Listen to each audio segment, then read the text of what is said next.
জয়গুরু। শ্রী শ্রী ঠাকুরের নামের যে কি অসাধারণ শক্তি, সে একটি ঘটনা আমি এখানে বলছি। ইচ্ছাপুর রাইফেল ফ্যাক্টরির জেনারেল ম্যানেজার শ্রী কিরণচন্দ্র বন্দ্যোপাধ্যায়, ইনি পাবনাতে শ্রী শ্রী ঠাকুরের কাছে থেকে লেখাপড়া করেছেন।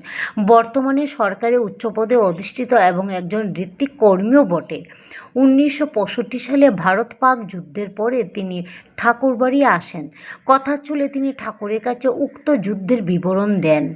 সেই সঙ্গে বলেন কিভাবে রাইফেল ফ্যাক্টরি লক্ষ্য করে নিক্ষিপ্ত শত্রুর বোমা লক্ষ্যভ্রষ্ট হয়ে ব্যারাকপুরে পড়ে। শ্রী শ্রী ঠাকুর তামাক খেতে খেতে ওই সব বিবরণ শুনছিলেন।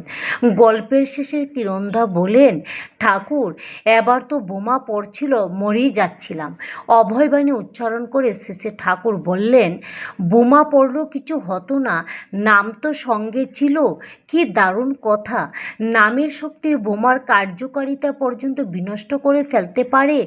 বন্দে পুরুষোত্তমম।